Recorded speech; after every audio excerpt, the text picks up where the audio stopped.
So hello friends, एक बार फिर से वेलकम बैक करता हूँ वार फार्मेसी के ऑनलाइन लर्निंग प्लेटफॉर्म पे। सो फ्रेंड्स, कैसे हैं आप सभी लोग? उम्मीद करता हूँ स्वस्थ होंगे, मस्त होंगे।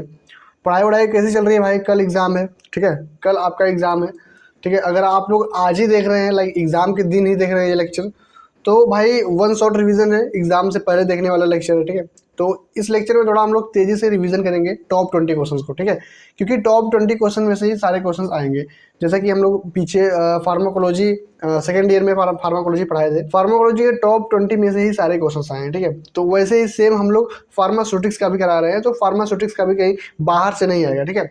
आएगा तो सिलेबस सही, और सारा हम लोग टॉप 20 में ही कवर करा दिए हैं। तो आज का जो लेक्चर है पार्ट 2 लेके आया हूँ, जिसमें आज 5 क्वेश्चन को रिवाइज कराऊंगा, ठीक है? आज जो लेक्चर है, इस लेक्चर में क्या कराएंगे, 5 क्वेश्चन को रिवाइज करेंगे। एंड अगर इसके बाद लेक्चर ना आ पाए, क्योंकि टाइम बहुत कम है यार अपने पास भी, तो आप लोग मेरे चैनल पे ऑलरेडी टॉप 20 के सारे 20 क्वेश्चंस अवेलेबल है, तो वो वीडियोस आप जाके देख लीजिएगा। नहीं तो हमारे ऐप पे आप विजिट कर लीजिएगा, ठीक है? वार फार्मेसी ऐप पे, वहाँ पे टॉप 20 के सेक्शन में जाइए, सारे टॉप 20 के 20 क्वेश्चंस अच्छे से एक्सप्लेन किया गया है। वहाँ से आप 11 से 20 क्वेश्चंस को रिविजन कर सकते हैं। बाकी 1 to 10 क्वेश्चंस को यहाँ पे हम रिविजन करा दे रहे हैं, ठीक है? 1 से 10 क्वेश्चंस को हम यहाँ पे रिविजन करा दे रहे हैं। बाकी आप 11 से 20 क्वेश्चंस का रिवीजन आप हमारे वेब ऐप पे कर सकते हैं, ठीक है? चलो, तो चलिए थोड़ा जल्दी से क्वेश्चंस को स्टार्ट करते हैं, क्योंकि टाइम बहुत कम है अपने पास एंड लेक्चर काफ़ी ज़्यादा लॉन्ग हो जाता है, ठीक है? क्वेश्चन नंबर 6 क्या बोल रहा है? Explain unit operations. Unit operations क्या होता है? With special reference to constructions and working of hammer mill and ball mill. बाल मिल एंड हैमर मिल को थोड़ा अच्छे से यहाँ पे इसकी कंस्ट्रक्शंस को एंड वर्किंग मॉडल को थोड़ा अच्छे से एक्सप्लेन करना है। उससे पहले हम यूनिट ऑपरेशन देखेंगे। यूनिट ऑपरेशन में आपका आता है साइज रिडक्शन। साइज रिडक्शन क्या होता है? साइज रिडक्शन जैसे कोई बड़ा पत्थर है, पत्थर को आप कूट के या फिर किसी भी प्रकार से तोड़ ताड़ के आप पाउडर फॉर्म में बनाते हैं, ठीक है? बल्क पार्टिकल से आप स्मॉल पार्टिकल्स, कोई भी चीज़ बल्क पार्टिकल से स्मॉल पार्टिकल में कन्वर्ट करते हैं, उसको क्या बोलते हैं? साइज रिडक्शन बोलते हैं। Size reduction is the process of decreasing the particles size of solid materials by applying mechanical force. कोई भी मैकेनिकल फोर्स लगा के, ठीक है? कोई भी इम्पैक्ट एट्रिशन, अभी आगे पढ़ेंगे क्या होता है मैकेनिकल फोर्स। जैसे आप किसी भी कोई प्रहार कर रहे हैं, किसी चीज़ पे कोई प्रहार कर रहे हैं, इसको क्या बोलते हैं? इसको मैकेनिकल बोलते हैं। मैकेनिकल फोर्स लगा रहे हैं ना आप, कोई मैकेनिकल फोर्स लगा रहे हैं, तो वही बता रहा है कि आप किसी भी मैकेनिकल फोर्स को लगाकर, जैसे सच एज कटिंग, काट कर, या फिर कंप्रेशन दबा कर, ठीक, या फिर इम्पैक्ट कोई प्रहार करके, या फिर एट्रिशन घर्षण करके, ठीक है? तो कोई भी मैकेनिकल फोर्स लगा के किसी बल्क पार्टिकल को स्मॉल पार्टिकल में कन्वर्ट करने की प्रोसेस को हम लोग साइज रिडक्शन बोलते हैं, ठीक है? साइज रिडक्शन बोलते हैं। समझ में आ गया इतना? ओके। हिंदी परिभाषा सेम वही है। साइज रिडक्शन वह प्रक्रिया है जिसमें ठोस पदार्थों के कणों का आकार मैकेनिकल फोर्स यानी कटिंग, दबाव, टकराव या फिर घर्षण की सहायता से छोटा करते हैं। बल्क पार्टिकल्स है, इसको किसी भी मैकेनिकल फोर्स से हम लोग पाउडर फॉर्म में कन्वर्ट कर दिए, जिसको हम लोग साइज रिडक्शन कहते हैं। समझ में आ गया? चलो, ऑब्जेक्टिव देख लेते हैं क्या इसका पर्पस होता है और साइज रिडक्शन किस लिए किया जाता है। तो भैया टू इंक्रीज सरफेस एरिया, सबसे पहले सरफेस एरिया को बढ़ाने के लिए, ठीक है? सेकंड ऑप्शन क्या है? टू इंक्रीज एब्जॉर्प्शन, हमारे एब्जॉर्प्शन को इंक्रीज करने के लिए, ठीक है? ड्रग के एब्जॉर्प्शन को इंक्रीज करने के लिए हम साइज रिडक्शन करते हैं। इजी इन मिक्सिंग, कोई चीज़ मिलाने में, ठीक है? अगर सॉलिड फॉर्म में रहेगा तो आप मिला नहीं पाएंगे, अगर पाउडर फॉर्म में कर देंगे तो मिलाने में थोड़ा आसानी रहेगा। तो वही बोल रहा है इजी इन मिक्सिंग। मिक्सिंग में क्या होता है? आसानी होता है। Easy to absorption in body, body में एब्जॉर्ब भी अच्छे से हो जाएगा। अगर सॉलिड फॉर्म में रहेगा तो वो थोड़ा टूटेगा, ठीक है? पेट में टूटेगा, डिजोल्व होगा, उसके बाद जो है एब्जॉर्प्शन होगा। अगर पाउडर फॉर्म में आप खाएंगे तो पाउडर फॉर्म में तुरंत घुल जाएगा, सॉल्युबल हो जाएगा, एंड उसके बाद क्या होगा? तुरंत ये एब्जॉर्ब हो जाएगा। तो ये बता रहा है शरीर में अवशोषण को आसान बनाता है। समझ में आ गया? थोड़ा हम लोग स्पीड से चल रहे हैं क्योंकि वन शॉट रिवीजन है, आपको अच्छे से देखना है, तो आप टॉप 20 में एक्सप्लेन अच्छे से किया गया है, क्योंकि अभी अपने पास टाइम नहीं है, ठीक है? चलो, एडवांटेज देख लेते हैं। एडवांटेज ऑफ साइज रिडक्शन, क्या इसका एडवांटेज है, क्या लाभ है? सबसे पहले मैंने आपको बताया कि ये सरफेस एरिया को बढ़ाता है। इनहेंस डिजोल्यूशंस एंड एब्जॉर्प्शंस, डिजोल्यूशंस एंड एब्जॉर्प्शंस को इनहेंस करता है। इंप्रूविंग मिक्सिंग यूनिफॉर्मिटी, मिक्सिंग आप सिंपल वे में समझिए, मिक्सिंग को ये क्या करता है? इंप्रूव करता है। Better extraction of active ingredient, active ingredient का जो एक्सट्रैक्शन होता है वो बहुत अच्छा होता है, ठीक है? एंड इंप्रूव बायोअवेबिलिटी, बायोअवेबिलिटी भी इंप्रूव करता है, ठीक है? बायोअवेबिलिटी क्या होता है? बायोअवेबिलिटी मैंने आपको बताया था कि मेडिसिन का कितना परसेंटेज आपके ब्लड सर्कुलेशन में पहुंच रहा है। जैसे आपने 100 mg का आपने मेडिसिन खाया, ठीक है?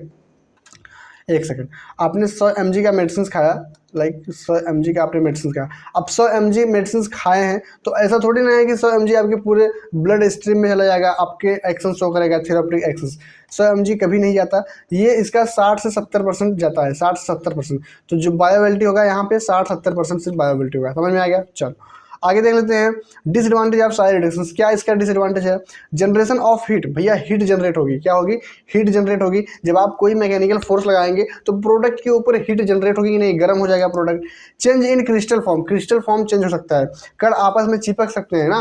आप अगर मारेंगे किसी पे, कोई भी चीज़ लगाएंगे तो भैया कण आपस में चिपक सकते हैं, वो चेंज हो सकते हैं, चेंज इन क्रिस्टल फॉर्म हो जाएगा। And difficulty in handling very fine powder, बहुत फाइन पाउडर संभालना मुश्किल हो जाता है, ज़्यादा फाइन पाउडर हो जाएगा तो संभालना थोड़ा मुश्किल हो जाएगा। और क्रिस्टल का स्ट्रक्चर भी बदल सकता है, जो आपका कण रहता है, क्रिस्टल रहता है, उसका स्ट्रक्चर भी बदल सकता है। तो ये इसका डिसएडवांटेज यानी हानि है। समझ में आ गया? ओके आगे देखते हैं मेथड। साइड रिडक्शंस का क्या मेथड है? मैंने आपको बताया कि कटिंग काट कर, कंप्रेशन दबाकर, इम्पैक्ट टकराव यानी तोड़कर, या फिर एट्रिशन घर्षण से। तो यहाँ पे क्या है मेथड है, 4 मेथड है। चारों मेथड से हम किसी भी बल्क पार्टिकल को हम स्मॉल पार्टिकल में कन्वर्ट करते हैं, इसी 4 मेथड के थ्रू। समझ में आ गया? चलो आगे देखें, इतना समझ में आ गया ना? हाँ चलो हैमर मिल देखते हैं। हैमर मिल क्या होता है? हैमर मिल एक प्रकार का क्या है, मेथड है। किस चीज़ का मेथड है भैया? साइज रिडक्शन का मेथड है। किस चीज़ का? साइज रिडक्शन का मेथड है। Hammer mill is a size reduction equipment, ये एक साइज रिडक्शन इक्विपमेंट है। क्या करवाता है? Which works on the principle of impact, ये इम्पैक्ट के प्रिंसिपल पे काम करता है। किसके? इम्पैक्ट यानी टकराव से तोड़ता है। किससे? टकराव से तोड़ता है, इम्पैक्ट के प्रिंसिपल पे काम करता है। And used to reduce the size of dry material, ये ड्राई मटेरियल का साइज रिड्यूस करता है into medium to fine powder में। ठीक है, देखो यहाँ पे इसका क्या है, फिगर है, इसका कंस्ट्रक्शन समझते हैं। देखो सबसे पहले इसमें देखो फीड है, यहाँ से फीड किया जाता है होपर में। ठीक है, यहाँ पे स्क्रीन लगा है, ये मॉनिटर करता है कि कितना जो आपका पार्टिकल्स है, ग्रेनुलेशन है या फिर पाउडर से नीचे रिसीवर बॉक्स में गिरने देना है कि नहीं गिरने देना है, ये कौन मॉनिटर करता है? ये स्क्रीन मॉनिटर करता है। यहाँ पे माइलिंग चैम्बर है, यहाँ पे हैमर्स है जो कि हथौड़ा जिसको बोलते हैं। ठीक है, चलो अब ये काम कैसे करता है इसको आगे देखेंगे। ठीक है, ये काम कैसे करता है इसको आगे देखेंगे। बाकी ये हिंदी कंटेंट है, हिंदी कंटेंट आप लोग देख लीजिएगा। आगे देखते हैं principle of hammer mill. Hammer mill किस प्रिंसिपल पे काम करता है? तो भैया hammer mill works on the principle of impact. मैंने अभी पीछे पढ़े हम लोग कि ये इम्पैक्ट के प्रिंसिपल पे काम करता है, टकराने से टूटता है, किसी चीज़ को टकराने से टूटता है। जैसे यहाँ पे देखो एक टैबलेट है, इस पर हथौड़ा मारा जा रहा है तो ये टूट जा रहा है, यानी हथौड़े से ये टकरा रहा है तो ये टूट जा रहा है। तो इस पर कौन सा मैकेनिकल फोर्स लग रहा है? इस पर इम्पैक्ट का मैकेनिकल फोर्स लग रहा है। ठीक है, तो वही बता रहा है कि ये इम्पैक्ट के प्रिंसिपल पे काम करता है। In which particles are broking by the repeated streaking actions of rotating hammer. जो इसमें हैमर लगा है, यहाँ पे जो हैमर लगा है ये बार बार घूमेगा तो जो आपका सबस्टेंस है बार बार रिपीटेड, यहाँ पे रिपीटेड घूम रहा है और इस पर बार बार स्ट्राइक कर रहा है, बार बार वार कर रहा है। ठीक है, तो बार बार वार करने से क्या होगा, आपका जो सबस्टेंस होगा वो ग्रेनुल्स पाउडर में या ग्रेनुल्स में या फिर पाउडर में क्या होगा, कन्वर्ट हो जाएगा, जिसको हम लोग क्या बोलते हैं, हैमर मिल बोलते हैं। समझ में आ गया? आगे यहाँ पे constructions of hammer mill. Hammer mill के कौन कौन से कंस्ट्रक्शंस है मैंने अभी पीछे डिस्कस किया कि इसके कौन कौन से पार्ट है। तो भैया इसमें होपर है, यहाँ पे होपर है जहाँ पे हम फीड करते हैं अपने सबस्टेंस को। रोटेटिंग शाफ्ट है, यहाँ पे रोटेटिंग शाफ्ट है। यहाँ पे स्विंगिंग हैमर्स है, यहाँ पे स्विंगिंग हैमर्स है। ठीक है, परफोरेटेड स्क्रीन है, यहाँ पे स्क्रीन है जो कि मॉनिटर करता है आपके सबस्टेंस को कि नीचे गिरने देना है या फिर नहीं गिरने देना है। कॉजिंग है, मोटर है। तो ये सब क्या है, ये सब कंस्ट्रक्शंस है जो कि हमारे हैमर मिल में यहाँ पे आपको दिख रहा है। समझ में आ गया? चलो इसका वर्किंग मॉडल देख लेते हैं कि ये एक्चुअल में वर्क कैसे करता है। द मटेरियल इज फिड into hammer mill through the hopper. हम मटेरियल को फिड करते हैं होपर के थ्रू। किसके थ्रू? हम मटेरियल को किसके थ्रू फिल करते हैं? होपर के थ्रू अपना सबस्टेंस यहाँ से डालेंगे। ठीक है, ओके सबस्टेंस डाल लिए। The motor rotated the shaft and hammers at high speed. ये क्या करेगा, यहाँ पे रोटेटेड है, यहाँ पे मोटर है, ये खूब तेज से घूमेगा। उसके बाद ये इसका जो हैमर है, हैमर भी तेजी से घूमेगा। ओके, तेजी से घूमेगा। The rotated hammers strike the materials with force. अब जो रोटेटेड हैमर है, जो हैमर्स है, ये हैमर्स क्या करेगा, हमारे सबस्टेंस पे स्ट्राइक करेगा, यानी वार करेगा, तोड़ेगा। ठीक है, वार करेगा, तोड़ेगा। चलो तोड़ दिया। The particles break into smaller size due to impact. अब इस पे इम्पैक्ट लगेगा, आपके पार्टिकल्स पे इम्पैक्ट लगेगा ना, ये जो पार्टिकल्स है, इस पार्टिकल्स पे जब ये घूमेगा तो इम्पैक्ट टकराएगा ना हथौड़े से। तो जब टकराएगा तो जो पार्टिकल्स है वो स्मॉल यानी छोटे छोटे हो जाएंगे। देखो यहाँ पे छोटे छोटे हो जा रहे हैं। ठीक है, छोटे छोटे हो गए। Fine particles pass through the perforated screen and are collected while bigger particles remain inside the further grinding. कहने का मतलब ये है कि जो फाइन पाउडर्स हो जाते हैं, जो फाइन पार्टिकल्स हो जाते हैं, वो स्क्रीन के माध्यम से, जो स्क्रीन है यहाँ पे मॉनिटर करने के लिए लगा है, वो स्क्रीन के माध्यम से नीचे रिसीवर बॉक्स में आ जाता है। एंड जो बड़ा पार्टिकल्स होता है वो रिमेन इसी में फिर से दोबारा इसी में पीसने के लिए रह जाता है। ये जो स्क्रीन है ना, जो बड़ा पार्टिकल्स रहेगा तो ये स्क्रीन से पास नहीं हो पाएगा, जो बड़ा पार्टिकल रहेगा स्क्रीन से पास नहीं रह पाएगा, तो इसी में फिर से रह जाता है। तो ये हैमर क्या करता है, उसको फिर से स्ट्राइक करता है, फिर से वार करता है, तो ये टूट जाता है। समझ में आ गया? तो ये ओवरऑल क्या है, वर्किंग मॉडल है। ठीक है, समझ में आ गया इतना वर्किंग मॉडल कैसे वर्क करता है हैमर मिल। चलो आगे बढ़े, आगे इसका यूज देख लेते हैं कि हैमर मिल एक्चुअल में यूज कहाँ किया जाता है। Use for size reductions of dry material, जितने भी ड्राई मटेरियल्स होते हैं उसके साइज को रिडक्शंस के लिए, यानी उसके बल्क पार्टिकल्स को उसको स्मॉल पार्टिकल में कन्वर्ट करने के लिए हम यूज करते हैं।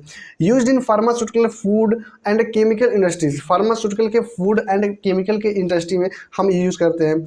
Use for grinding crude drugs, जो क्रूड ड्रग्स होते हैं, जो क्रूड ड्रग्स यानी जो एनिमल से प्राप्त होते हैं या फिर प्लांट सोर्सेस से प्राप्त होते हैं, जैसे पेड़ के छाले हो गए, ठीक है, एंड एनिमल के हड्डियाँ हो गए, ठीक है, ये सब क्या होते हैं, ये सब क्रूड ड्रग्स होते हैं। तो भैया क्रूड ड्रग्स को क्या करता है, मिक्सिंग कर पाउडर बनाता है, ग्राइंडिंग करता है, ठीक है, उसको पीस देता है। क्या पीस देता है? पाउडर पीस देता है, पाउडर फॉर्म में पीस देता है। समझ में आ गया? Suitable for medium to fine grinding, suitable for medium से फाइन ग्राइंडिंग के लिए इसका यूज किया जाता है। ठीक है, समझ में आ गया कि कहाँ यूज़ किया था हैमर मिल का। चलो आगे देखें, इसका एडवांटेज दे देते हैं कि भाई इसका लाभ क्या है। तो सिंपल कंस्ट्रक्शन, इसका कंस्ट्रक्शन बहुत सिंपल है, मैंने आप पीछे भी बताया कि इसका कंस्ट्रक्शन बहुत सिंपल है। इजी टू ऑपरेट, चलाने में बहुत इजी है। हाई एफिशिएंसी, कार्य क्षमता इसकी बहुत अधिक होती है। कंटिन्यूस ऑपरेशंस, लगातार काम कर सकता है। क्या भैया? लगातार काम कर सकता है। Suitable for large scale productions, large scale productions के लिए उपयुक्त होता है। किसके लिए? लार्ज स्केल प्रोडक्शंस के लिए ये उपयुक्त होता है। समझ में आ गया? चलो आगे बढ़े। चलो, डिसएडवांटेज ऑफ हैमर मिल, क्या हानि है हैमर मिल्स का, क्या हानि है। Not suitable for wait material, अगर आपका मटेरियल गीला है, अगर गीला है, लिक्विड टाइप है, तो वो सुटेबल नहीं करता, वहाँ पे आप पीस नहीं सकते। ठीक है, उसको पाउडर फॉर्म में नहीं कन्वर्ट कर सकते। हीट जनरेशन ड्यूरिंग ऑपरेशन, अगर जब आप किसी चीज़ को पीसेंगे, ठीक है, तो उसमें हीट जनरेट होगी। क्या होगी? हीट जनरेट होगी, जिससे पार्टिकल्स खराब भी हो सकते हैं। तो ये एक हानि है। Not suitable for sticky materials, चिपचिपे पदार्थ जो होते हैं उसके लिए उपयुक्त नहीं होते हैं। एक्सेसिव डस्ट फॉर्मेशन, ज़्यादा धूल मिट्टी वगैरह ये सब कहाँ होता है, फॉर्मेशन होता है, वहाँ पे बनने लगता है। ठीक है, ज़्यादा धूल मिट्टी बनने लगता है। समझ में आ गया? तो ये इसका डिसएडवांटेज है। आगे देखते हैं एप्लीकेशंस क्या है इसका। ये थोड़ा एग्जाम पॉइंट से थोड़ा ज़्यादा मोस्ट इंपॉर्टेंट है। अगर ये आप लिख देंगे तो ज़्यादा नंबर मिलने के चांसेस है, मतलब पूरे नंबर मिलने के चांसेस रहेंगे। Hammer mill is commonly used in the pharmaceutical industry for the size reduction of dry powders before tablet and capsule formulation. तो भाई कहने का मतलब ये है कि हैमर मिल का उपयोग फार्मास्यूटिकल इंडस्ट्री में टैबलेट और कैप्सूल बनने से पहले सूखे पाउडर्स के साइज रिडक्शंस के लिए किया जाता है, जिसको हम लोग क्या बोलते हैं, साइज रिडक्शंस बोलते हैं। तो ये इसका एप्लीकेशंस है। तो ये अगर आप लिख देंगे तो एग्जामिनर इससे अट्रैक्ट होगा। समझ में आ गया? चलो अब बाल मिल देख लेते हैं। हैमर मिल देख लिए हम लोग, बाल मिल देख लेते हैं। बाल mill is a size reduction equipment, ये भी सेम साइज रिडक्शन का ही इक्विपमेंट होता है। Used for grinding solid materials into fine powder, ये क्या करता है, ये भी सॉलिड मटेरियल को फाइन पाउडर में कन्वर्ट करता है। It works on the principle of impact and attrition, ये दोनों प्रिंसिपल पे काम करता है, इम्पैक्ट पे भी काम करता है एंड एट्रिशन पे भी काम करता है। इम्पैक्ट पे भी काम कर रहा है एंड एट्रिशन पे भी काम कर रहा है। समझ में आ गया? जब जोर से मारने पर कोई चीज़ टूटती है उसे इम्पैक्ट बोलते हैं। जब दो चीज़ आपस में रगड़ खाती है और धीरे धीरे छोटी हो जाती है उसे एट्रिशन कहते हैं। तो भैया ये देखो, जब जोर से आप मारेंगे तो ये इम्पैक्ट हो रहा है, अब और जो दो चीज़ें आपस में रगड़ खा रही हैं उसको एट्रिशन बोलते हैं। तो ये दो प्रिंसिपल पे काम करता है, इम्पैक्ट और एट्रिशन। समझ में आ गया? ओके, बाल मिल देख लेते हैं। बाल मिल का ये कंस्ट्रक्शन है। यहाँ से क्या होता है, डस्ट कलेक्शन, यहाँ से आप रॉ मटेरियल फीड करते हैं, ये देखो होपर है। एंड यहाँ पे ग्राइंडिंग बाल्स, यहाँ पे लोहे के छोटे छोटे क्या होते हैं, बॉल्स होते हैं, लोहे के छोटे छोटे बॉल्स होते हैं, स्टील के बॉल्स होते हैं, जो भी आप समझिए। वो क्या करते हैं, जैसे आप कोई अपना पार्टिकल्स डालेंगे तो ये क्या करता है, ये घूमता है, यहाँ पे घूमता है तो बॉल भी घूमेंगे, जो छोटे छोटे बॉल हैं ये बॉल भी घूमेंगे, लोहे वाला स्टील वाला, जो आपका क्या रहेगा, सबस्टेंस रहेगा, उस पर बार बार गिरेंगे, क्या गिरेंगे ये स्टील के बॉल्स, तो वो आपका सबस्टेंस टूट जाता है। यहाँ से फिनिश प्रोडक्ट निकलता है, यहाँ से रॉ मटेरियल्स का फीड होता है। ठीक है, समझ में आ गया? आगे देखते हैं। प्रिंसिपल क्या है भैया? प्रिंसिपल मैंने आपको बताया कि इम्पैक्ट और एट्रिशन के प्रिंसिपल पे काम करता है, ठीक है। Where the materials is crush, जहाँ पे मटेरियल क्रश हो जाते हैं between the rotating balls and walls. Rotating balls, जो ये बाल्स है, जो रोटेटिंग वॉल्स है, ये घूमता है एंड इसके वॉल से टक्कर खा के क्या होते हैं, आपके जो प्रोडक्ट है वो क्रश हो जाता है। समझ में आ गया? ओके। कंस्ट्रक्शन ऑफ बाल मिल, बाल मिल का क्या कंस्ट्रक्शन है? तो भैया सिलेंड्रिकल सेल्स, ये जो पूरा सिलेंड्रिकल सेल्स है इसको क्या बोलेंगे आप? सिलेंड्रिकल सेल्स बोलेंगे, ठीक है। तो ये जो है भैया ये पूरा सिलेंड्रिकल सेल्स के रूप में बना होता है। समझ में आ गया? ओके। ग्राइंडिंग मीडिया स्टील और सिरेमिक बाल्स, भैया इसमें स्टील या फिर सिरेमिक बाल्स हैं, इसमें मोटर लगे हैं, हेलो शाफ्ट है, फीड एंड डिस्चार्ज ओपनिंग है, ठीक है। तो ये इसका कंस्ट्रक्शन से बहुत इजी है, 4-5 पॉइंट से इसको आप लोग याद कर लीजिएगा। वर्किंग मॉडल क्या है भैया? कैसे ये अपना वर्क करता है? The materials is feed into the बाल मिल थ्रू द फीड, भैया बाल मिल में कैसे यहाँ पे फीड करेंगे ना, मटेरियल अपना फीड करेंगे होपर के थ्रू। उसके बाद क्या होगा? The cylindrical cells rotate with the help of motor, ये जो सिलेंड्रिकल सेल्स है ये मोटर के थ्रू क्या होगा? ये घूमेगा, ठीक है। मोटर के थ्रू ये घूमेगा गोला गोला, ठीक है। ओके, घूम गया। चलो, balls are lifted and then fall on the material, ये जो बॉल्स हैं ये भैया घूमेंगे और जो आपका प्रोडक्ट, आप जो प्रोडक्ट वगैरह डाले रहेंगे ये प्रोडक्ट पे बार बार गिरेंगे, स्ट्राइक होंगे और ये दीवार में रगड़ेंगे, क्या होंगे? ये दीवार में टक्कर खाएंगे, ठीक है। इम्पैक्ट और एट्रिशन दोनों दोनों यहाँ पे काम करेंगे, ठीक है। तो दोनों जब काम करेंगे तो जो आपका मटेरियल्स है वो क्रश्ड हो जाएगा due to impact and attrition.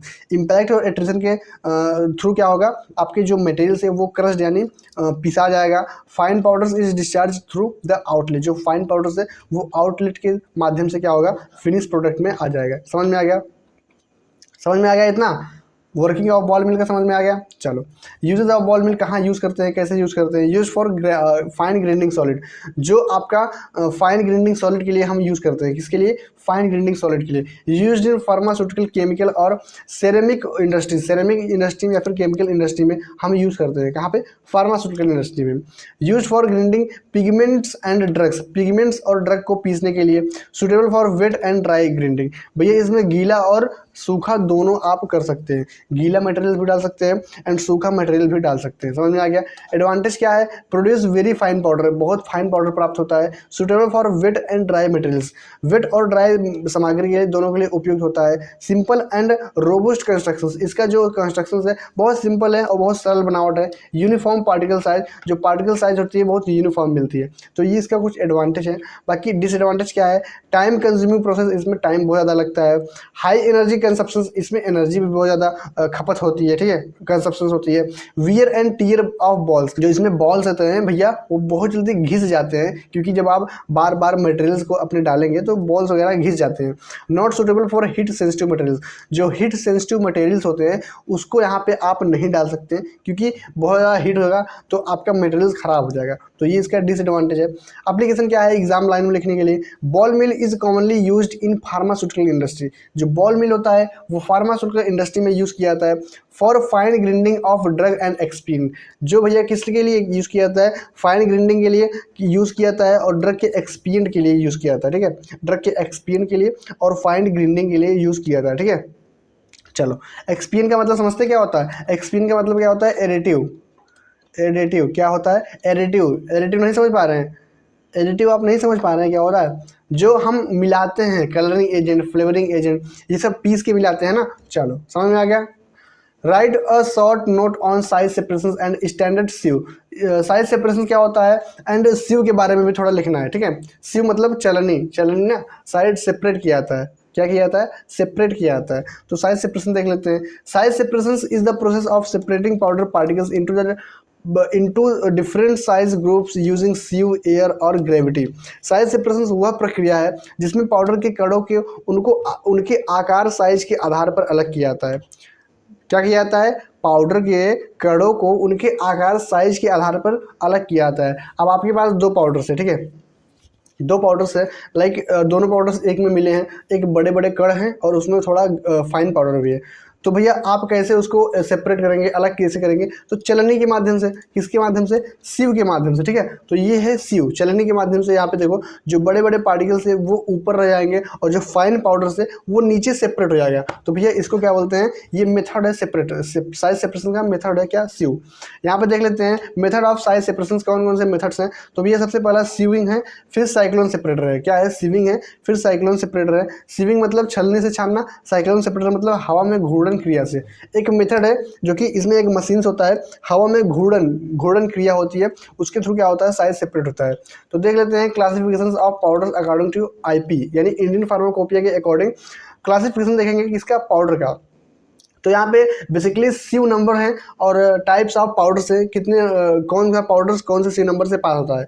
तो जो वेरी कोर्स पाउडर होता है, बहुत कोर्स मतलब बहुत मोटा पाउडर होता है, वो सीव नंबर 8 से पास होता है, ठीक है। यहाँ पे देखो ऊपर एक नोट दिया है, सीव नंबर जितना बड़ा होगा होल्स उतने छोटे होंगे। जो सीव नंबर होता है, ये देखो ये सीव नंबर है, ठीक है। जितने बड़ा होगा सीव नंबर, जितना बड़ा होगा होल्स उतने छोटे होंगे। जैसे यहाँ पे देखो 80 नंबर के अगर सीव नंबर आप लेंगे, 80 नंबर के अगर सीव लेंगे, तो भैया 80 नंबर का जो चलनी होगा उसका जो छेदा होगा, छेदा आप समझिए, ठीक है। अगर होल नहीं समझ पा रहे हैं तो छेदा समझिए। जो छेदा होगा बहुत छोटा होगा, बहुत छोटा होगा, उसमें बहुत वेरी फाइन पाउडर्स आप क्या होंगे? सेपरेट होंगे। तो वही कहने का मतलब है कि सीव नंबर जितना बड़ा होगा होल्स उतने छोटे होंगे, और सीव नंबर जितना छोटा होगा होल्स उतने बड़े होंगे। तो यहाँ पे सीव नंबर 8 जो है, ये इसके होल्स देखो कितने बड़े बड़े हैं, देख रहे हो कितने बड़े बड़े। तो भैया जितने बड़े नंबर होंगे उसके जो सीव होंगे बहुत छोटे होंगे, जितने छोटे सीव नंबर होंगे उसके जो छेदा होंगे वो थोड़ा बड़े होंगे। समझ में आ गया? तो वेरी कोर्स पाउडर सीव नंबर 8 से पास होता है, इसको थोड़ा याद करिएगा, ठीक है, इसको याद कीजिएगा।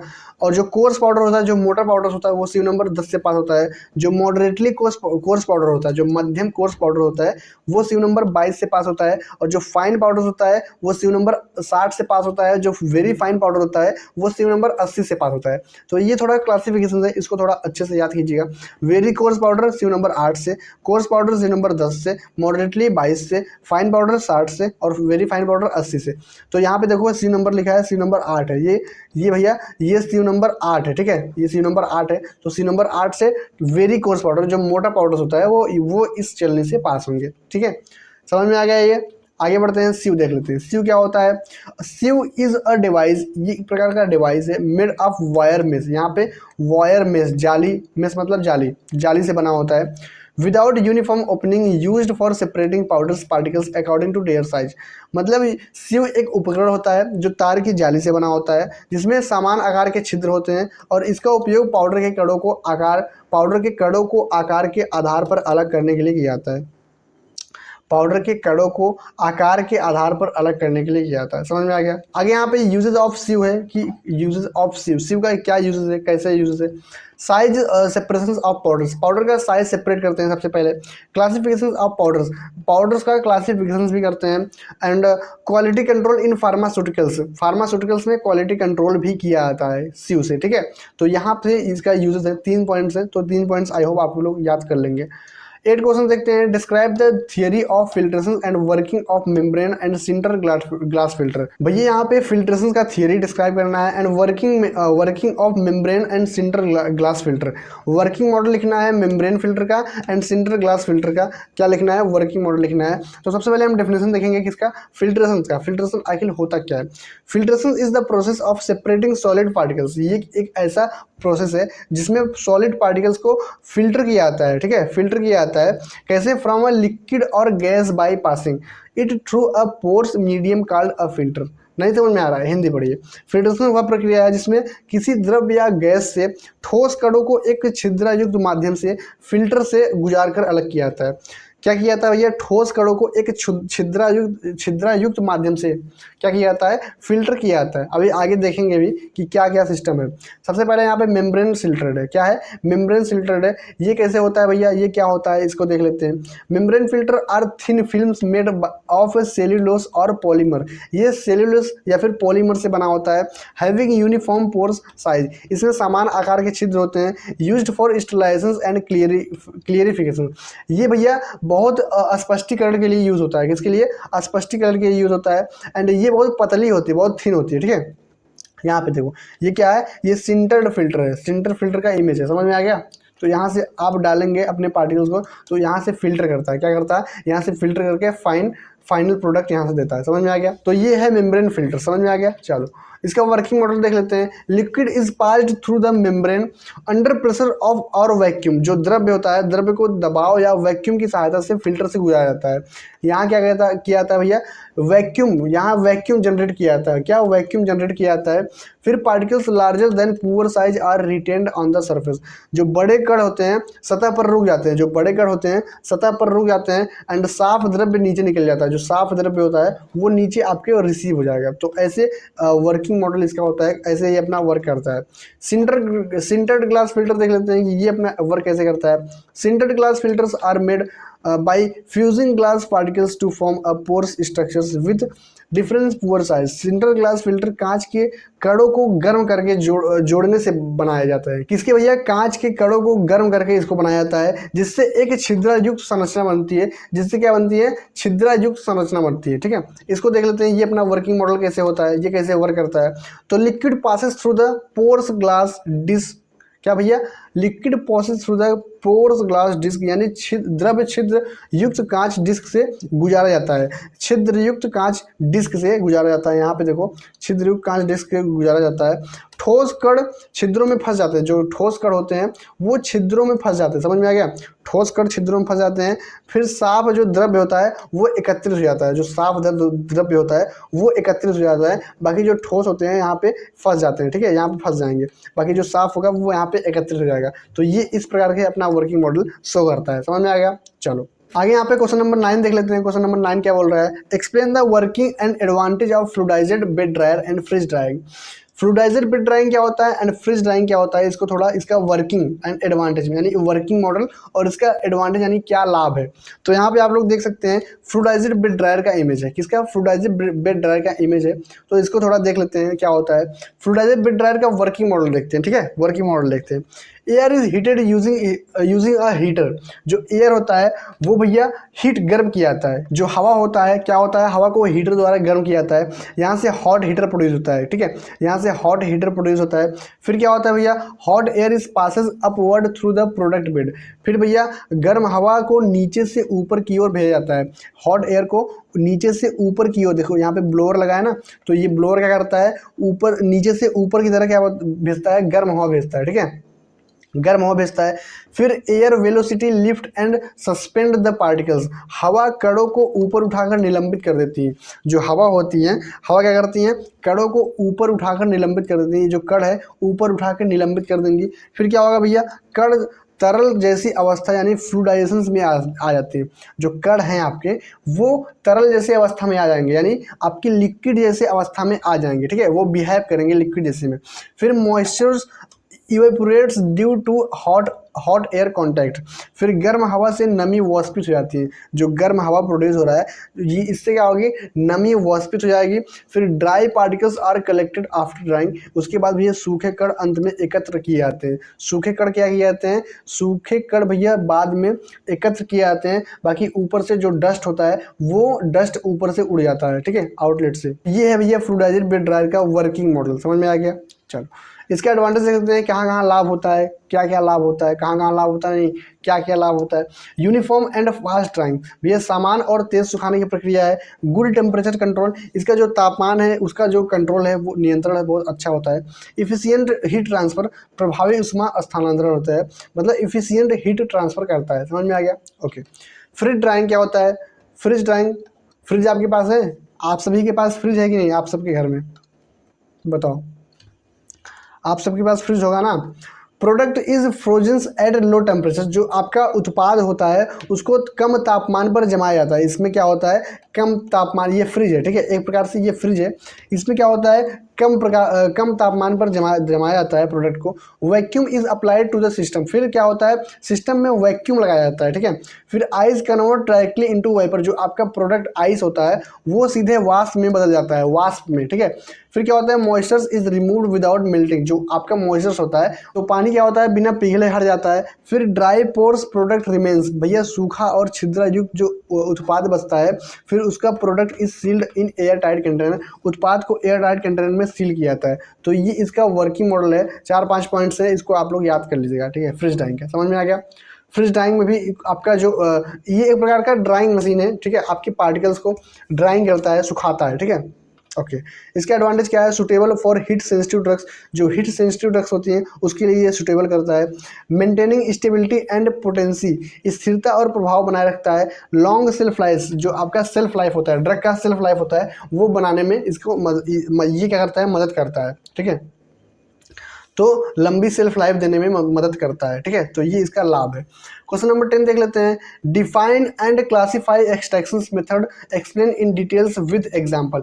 एक्सट्रैक्शंस क्या होता है, थोड़ा इसको क्लासिफाई करना है, डिफाइन करना है, एंड इसके कुछ मेथड्स को आपको डिटेल में लिखना है, ठीक है। तो एक्सट्रैक्शन देख लेते हैं। Extraction is the process of separating the active constituent like alkaloids, glycosides, essential oils from the plants और animal materials using a suitable solids.